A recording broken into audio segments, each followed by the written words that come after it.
Good afternoon or good evening. It's nice to be with you again.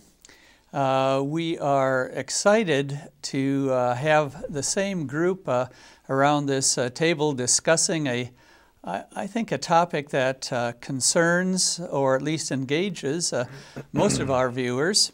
But as usual, we'll start with each of the participants in this discussion introducing themselves, and then I'll introduce the topic in a little bit. So why don't we begin first with Pastor Dean? My name is Dean Simpson. I'm pastor of Cross Lutheran Church in Roberts, Wisconsin, a little town that time forgot here in western Wisconsin. I've been there 16 years. I'm married. I have 3 children. My boy, who's about 32, and 2 daughters younger than that. So that's me. So if time has forgotten Roberts, has time forgotten you also? Yes. Time has forgotten me. My wife has forgotten me. My kids have forgotten me. Yeah. It's a sad tale. Well, that's for another time. Rob? Thank you. My name is Rob Wertheimer. I'm a lawyer here in Hudson. I originally grew up in New York City. I am the Jewish, and I'm also the adult child of a Holocaust survivor. I've been living in this area now, it'll be 24 years this summer that I came to western Wisconsin, and I'm married and have 2 children, one graduating high school and one who will be starting high school in the fall. Thanks, Rob. Oscar? Thank you, Dan. I'm Özcan Kılıç. I am a marketing academic. I do research in various areas of marketing and teach marketing also here in this area. I'm originally from Turkey and kind of represent maybe the Muslim faith, and married with 2 children. She is 10 years old, our daughter, and our son, he is 3. Fantastic. So as you've probably gathered in these brief introductions, we're fortunate to have people representing 3 of the major religious groupings: Muslim, Jewish, and Christian.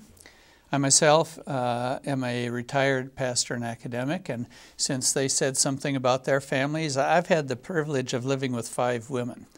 I have 4 daughters and a spouse that have been married 51 years, and I've enjoyed every one of them. Anyway, it's great to have you here.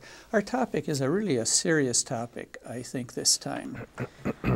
And it's a topic, basic topic is extreme fundamentalism. You know, if you reflect back over the past 30 or 40 years, throughout the world there has been a rise in extreme fundamentalism. We're not talking about normal fundamentals or fundamentalism even, which means just focusing on the basic or the core things about anything. In this case, it would be about religion. And so we understand that each of our religions have certain fundamentals. We were talking about it before we came on air, and in those fundamentals, we probably agree on a minimum of 80%, probably more. So we share a lot of the same fundamentals. But over the last several decades, a group within each of our faiths has arisen that probably more technically would be called fundamentalistic people. And if you are fundamentalistic, you have a very strong, actually a rigid adherence to just usually a few select principles. You are characterized by an extreme intolerance of other people's points of view.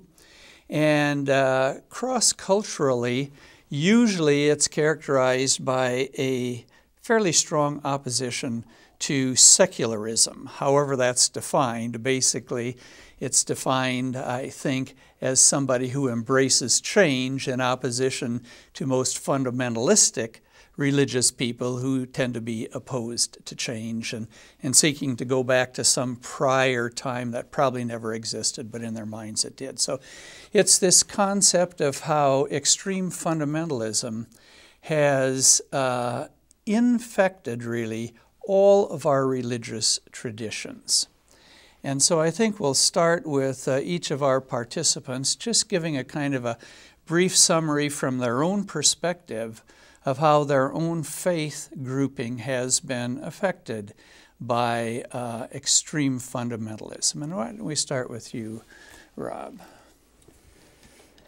All right.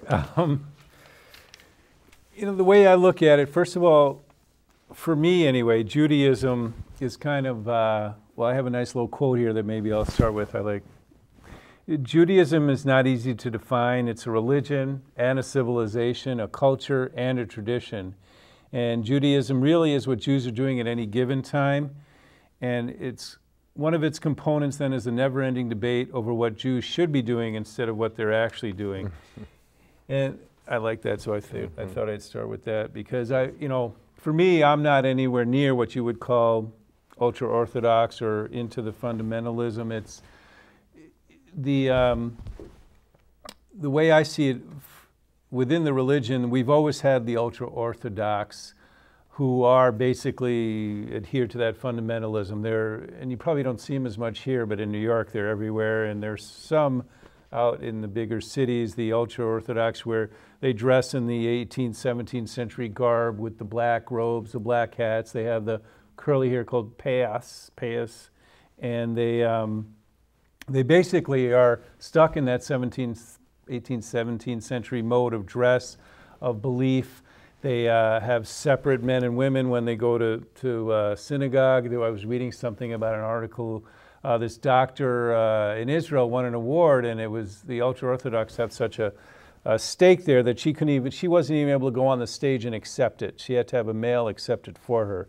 So in my looking at this, we have the ultra-Orthodox. In America, they're not, we're a good minority, at least politically in America, but in Israel, the ultra-Orthodox are taking a stronghold, and that's where you really see fundamentalism coming out much more so in the Jewish religion. That's really where it is in Israel and how it's taken shape in the politics and how it's taken shape in how things are going there.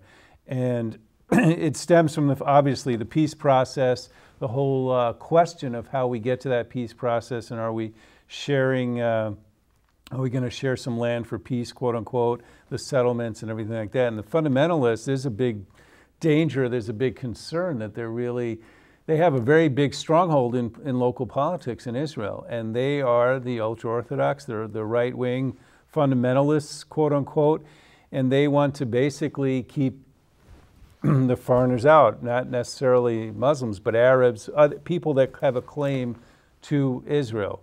And so that fundamentalism I see out there basically is based on a fear. Part of it is a valid fear because there are many other groups, cultures that want to basically decimate Israel and have said so in their in their constitutions, not necessarily constitutions, whatever you want to call them. So it's a reaction to this fear, but it also justifies a whole lot of action that could involve, the loss of democracy, doing things to protect Israel over and above things that are needed. So basically, I see it as a movement towards the right, towards taking over the culture, taking over the country in a way. It's clothed in the idea of protecting Israel, but it's also a way for them to take over and impose their views upon the rest of Israel that isn't really, there's a whole nother coalition that's more left-wing that isn't into taking it over that way and being fundamentalist in that way. So basically, again, to summarize, I see it going on in Israel. I see them using it as a way of not going towards the peace process, of using it as a way of taking over and not allowing minorities in, and of not moving forward, like you said. So I guess hopefully I've raised a couple of points there. Thank you. Askan, do you want to share your thoughts on? Yeah, thank you very much. Before I came here, I kind of did some research about fundamentalism and its origin, and I realized that the terminology or definition of fundamentalism is more a Western definition. But it started with the Niagara Bible Conference, and it emerged with the 1910 publishing of the book, The Fundamentals. So the reason I'm referring to this is in Islam, I would say that was I think the process of searching for the basics of the Christian faith and identifying them, because there were so many scriptures. I think that's originated from that. When we go to Islam, the Islam has only one source, and it says Quran. And the Quran has some fundamentals. Fundamentals regarding the faith, and fundamentals regarding the practices. And there are 5 and 6, or 6 and 5. I mean, 6 is the fundamentals of faith, and the 5, practicing your faith in a way that you observe prayers 5 times a day, that you observe fasting 1 month a year, that you kind of share what you have on wealth with those who are less fortunate, who are poor, considered poor, and going to the Mecca if you're rich, and visiting the place, the holy places. There's 2. So these are fundamentals. So when I look at that, people who observe, who kind of devout and doing it really sincerely, I really don't want to, in this regard, kind of be unfair to them and say you're fundamentalistic. But then it starts, according to your definition, as you has described before when we started this conversation, if people start to become rigid in terms of what we need to believe, and they go beyond these 5 and 6 principles, let's say basics of the faith and the practice, and they try to impose it to others, and they're try to build a state, a government. The reason I'm referring to this is because I'm not a scholar, but as far as I've read and listened, Islam doesn't impose a way to govern. It's more about to the individual. It goes, you as an individual, you have to purify yourself. You have, I mean, it's these basics, fundamentals are helping you, guiding you through a process to purify yourself, to become a better person who eventually will deserve the grace of Allah or God. That's the good part. But again, if people, as you mentioned before we discuss, taking it literally. So if they only say that's the Quran and that's how I read it, then they become more extremist. And extremism is an issue where also in Quran and the Prophet says it's forbidden. You cannot be extreme. Moderation is the right path that brings you through the process of purifying yourself. If you become extreme, you harm yourself and you harm your peers. And again, so I mean, it's hard for me to come up with, there's really no one representation of Islam because there's so many cultures, so many countries. It's easier for the state of, Israel, because it represents the faith also, right? But there's Turkey, there's Middle East, there's Far East, there's North. There's so many countries, cultures that have their own interpretation of Islam. And maybe we can relate this to the cultures who may, because of their conditions, have this extreme interpretation of what Islam is and try to impose it. And this becomes here, they become intolerant, and what they try to do is they are rigid and they impose it. And that's a really threat. That's not a threat just for everyone, but also for a Muslim who considers him or herself as a moderate, a practicing one. And this is also a threat for the image of Islam. And that's the reason I'm not going into detail about different organizations or groups that claim to represent Islam, which I really don't agree necessarily with. So I think I should stop here and then let maybe Dean talk more Marsaida. There you are, Dean. Yeah.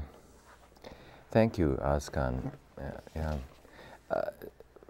We were talking earlier about how to come up with a definition of fundamentalism, and I like, Dan, what you did with the just sort of wanting to move us toward fundamentalistic behavior almost, or stands that a person could take. We were going to talk about the ravages of fundamentalistic positions within our own faith, and I think it's happened with all of us. What happens is we use our faith not as something we live so that others may be blessed, but as a way of controlling and manipulating others. It seems to be a mark of all forms of fundamentalism. And so that the chief result of that is division within our own ranks.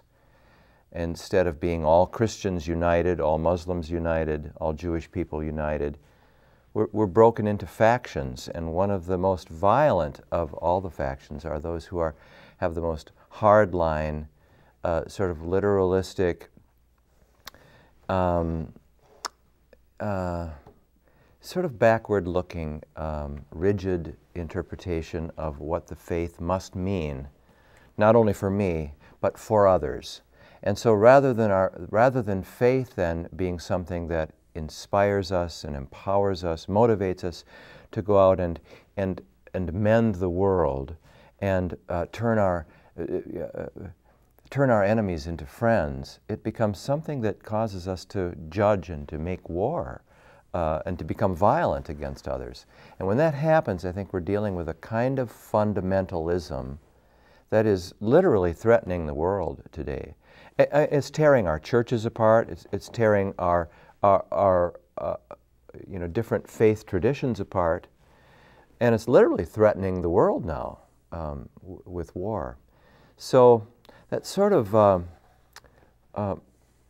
vicious, violent way of one-upmanship through religious talk and religious beliefs, the sort of judging and measuring others, the validity of their lives and faith by our rigid standards, that's a kind of a fundamentalistic way of belief that simply is bearing bad fruit and is destroying even expressions of faith, of their own faith, that fundamentalists, you would think they'd be wanting to work with you, but instead you become almost worse than an infidel.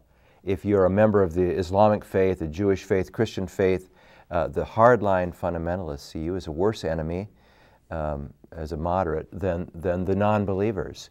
And so it's just making enemies all around, and the fruit is very destructive in every way I can think of, within families and within cultures. So how do we speak about that in a way that can begin to bring peace? I think that's what we're looking for today somehow. Well, I think the three of you have done a wonderful job of sort of staking out the reality of the human condition at this point.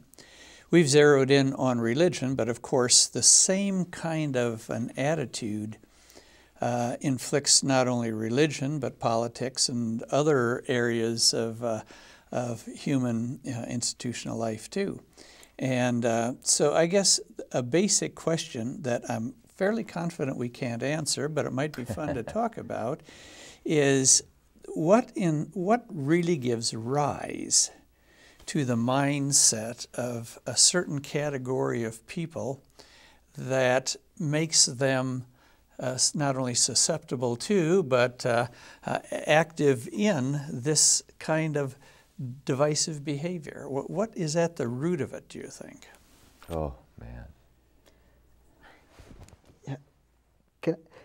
I would say, in my humble opinion, is if someone puts him or herself in a position of God and claims that I represent God.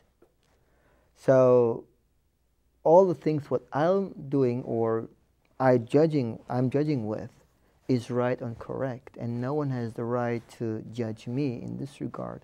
And we have that, and in Islam there is no institution like a church, but there are clergies like they claim, self-claim clergies that they represent God or Allah, and if you act in behalf of God or Allah, then you think you're right, you're in a position to judge everyone, and you're indestructible, but you have the right to destruct. And I think that people should know that we are a reflection of Him, but we're not Him. And I think that's one of the reasons. I don't know. So to summarize, a part of the answer may be that people come to believe in their representing God in the first place, and therefore special insights, God-given, that give them the right to speak for God. I recall when I was a pastor, it was a constant mischief maker, maybe it has been for you too. The first commandment, which Christians and Jews share, I don't know, do Muslims follow the so-called 10 Commandments? There are a part, I think they're... A part of... The first one is, thou shalt have no other gods before you. That's the very first one, And it's the most mischievous in some ways, because people seem to think they know exactly what God has in mind, and maybe have never read the Scriptures, whether it's the Quran or the Old Testament or the New Testament or all of them, and still somehow are quite confident they know exactly what God has to say. And so maybe that's what part of the answer. Any other answers? Well, I think I alluded earlier, this whole theory of the Jewish fundamentalism rooted in fear, at least it's a way of controlling people to believe you. It's because, and I've got some notes here, that it's old and it's Jewish. It's the fear that every new enemy is going to be like Hitler, and that threat lies the potential for a new Holocaust. And the fundamentalists, it's a way of controlling and following what they say. You believe us, and so we look out for us and for our own, so to avoid the next Kristallnacht, quote unquote. And they talk about the going back to the Old Testament, the Jews were called the chosen people, and they use that as well. There's a supremacy to the chosen people. It's really a way, I think, of control as well. You put the populace, quote unquote, into fear, and you follow what we say because we have the right way, we have God's way, quote unquote, and we'll protect you in some way. If you follow us, then you won't have to be afraid anymore, because we're going to control everything. We're going to throw your enemies out. And so in some ways, at least in the Israel sense and the Jewish sense, it can be rooted in some fear-based as well. I want to jump on that too, because that's one of my first impulse is to answer that. Fear is at the heart of that. Fundamentalism and rigid religion, rigid ideology of any kind is sort of an attempt to control an uncontrollable world. And why would we want to do that? Well, we're afraid. We want to survive. On the other hand, I think of that quote, I don't know who said it, every complex problem has a simple solution, and it's wrong.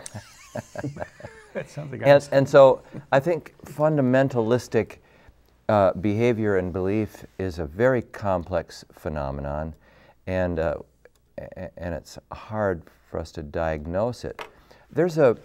I was a Swiss scholar, a guy named Schwann, who I thought had a rather brilliant way of looking at religion. He talked about the 5 major families of religion: Judaism, Islam, Christianity, Buddhism, and Hinduism. And it traces it from different places in the world, different cultures. And in a sense, they're all a path. And he forms a kind of a triangular pyramid with God at the end of each path. And you can see them each converging. And so you can talk about the differences between the 5 major religions. And there's a kind of a personality, a religious personality, he says, that really needs to know the difference, and so that they can be on the right path. And then within each culture and within each religion, there are a group of people, it's a smaller group of people, but they're the ones who look at the religious teachings and see them as pointers to a deeper, almost unnameable truth, that nobody can fully comprehend God, and so that our doctrines and stories and teachings are witnesses to a mystery that is beyond human comprehension. And so there's another, and there are people like that in every religious tradition. And so rather than dividing between the religions in this way, he says there's a more fundamental division, one that cuts across all of them, and that would be what he calls the exoteric people, believers, who need to know they're on the right path and need to know right from wrong. And if you believe this, you're right, and if you don't believe this, you're wrong. And there are the more esoteric believers who see the symbolic meaning more deeply of the teachings and so on. And they can see the truth in other religions as well. And they can fellowship with people of different persuasions because they know they're all working to understand a mystery that is beyond our understanding. But a lot of us, and they're brilliant people. It's not that they're not smart people, but the more common way of understanding is that first type, that if you say Allah is God and Muhammad is his prophet, and I say Jesus is the way, the truth, and the life, and you say Moses gave us the law, now we have to be set against each other rather than being able to find some common essence, that those teachings witness to. And sadly, perhaps, or I don't know if it's sad or not, but the world seems stuck more in the differences among our beliefs and between our beliefs, rather than trying to find that common mystical ground of being that we're all talking about. And the difficulty with that emotionally for us is that it gets us into ambiguous territory. And in a world that is threatening and scary, ambiguity is no great comfort until you learn its gifts, which is it takes most of us some years of living to get to the point where we understand that we don't know so much. And so that ambiguity of that, what I would call a more mature religious approach, is just more rarely attained by us. And we should not expect that it's going to be the norm and the majority report. So then how do we work within our various religious traditions among the exoterics and the people who value the fundamental teachings and the clarity of those, to not do violence to the other, and to learn how to respect and listen to others and develop some humility? And those are all possible ways, the call to be humble, the call to examine ourselves first, and so on. And I suppose we need to lift up those aspects of our religious traditions that call us to our humanity and to our gentleness and patience with one another. Well, I think you raise an interesting point for those of us who have been academics. The thought that came to me is the typical class of students, or even congregants, if we're pastors, sort of breaks down into that category. You've always got students who says, just tell me the right answer. And by golly, if you don't, they're really uncomfortable and they're mad at you for not telling them the right. So you've got that category of people. And how do you move somebody from there to where they develop what an educator would call critical thinking skills, that sort of expands the alternatives and has a more diverse look at things? When I was a seminary professor, I got into a little mischief by saying that I think theology is more related to disposition and personality than it is to anything else. And if you got somebody who's got a rigid personality, they're hardly going to be open in theological issues. So how do we move people from here to here? One of the things that has occurred to me in recent years as an answer to that is what might be called an aesthetic approach to theology. To believe something because it's beautiful. There's that great line from A River Runs Through It by Norman Maclean, which is one of my favorite books. And he's an old Presbyterian pastor of these two boys, father of these two boys. But they would go up wandering in the hills, and they were to learn the Westminster Catechism. And so their father would ask the boys, the first question in the Catechism was, what is the chief end of man, the chief purpose of humankind? And he says we would answer, the chief end of man is to glorify God and to enjoy Him forever. And then the author says, and that always seemed to satisfy the old man, as indeed such a beautiful answer should have. There's something about religious teaching that should be beautiful and humanizing and civilizing and peacemaking. And in this postmodern age where everything is being called into question now, it's perhaps a good time to talk about beliefs that are beautiful. And every religion has them.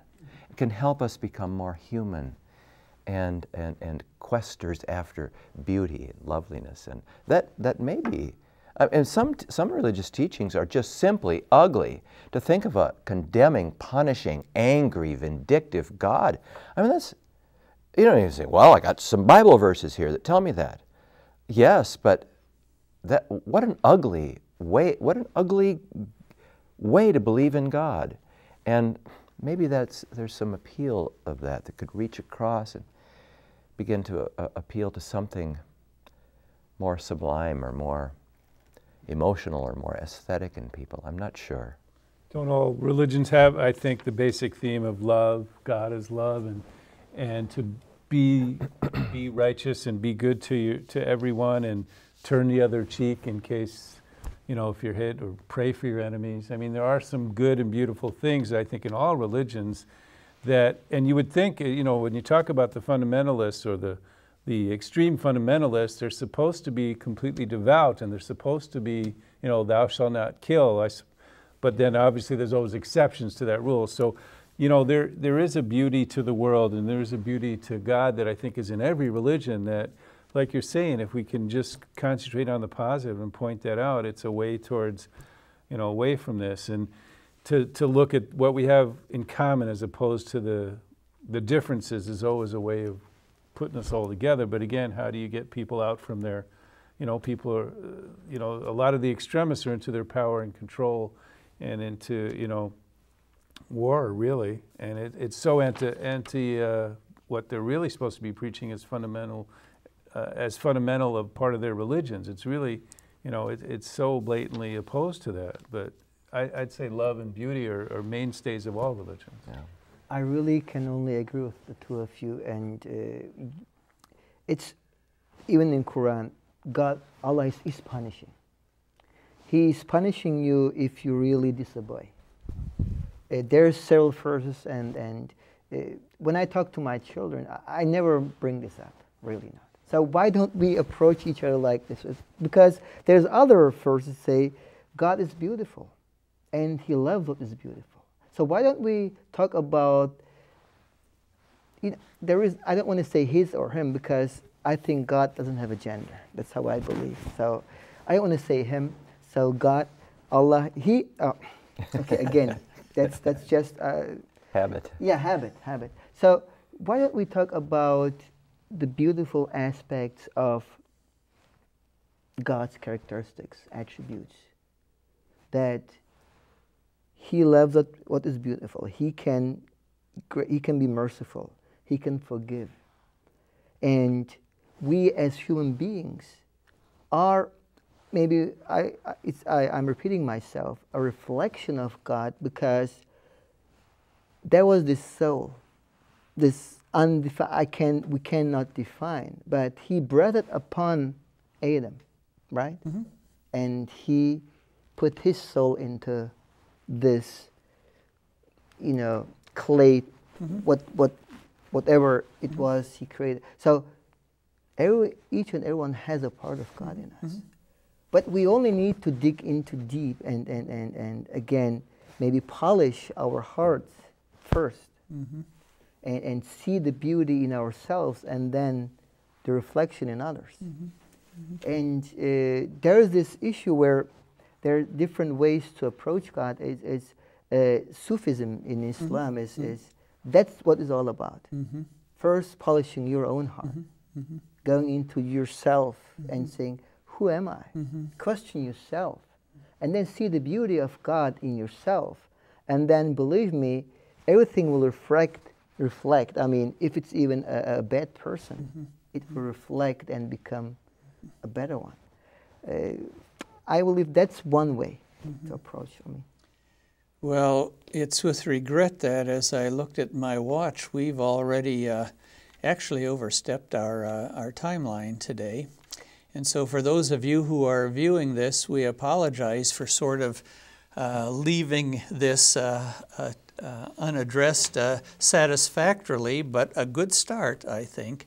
And so we'll hope, and you can let us know if you'd like us to continue this conversation, we would be delighted to. In the meanwhile, we just encourage all of you, as we encourage ourselves, to think in terms of how our religion calls us to civil and loving and accepting behavior, and that each of us can do our part increasingly in the future to bring about a world that's more just, more friendly, more inclusive, more joyous, and more forgiving. Thank you for joining us today.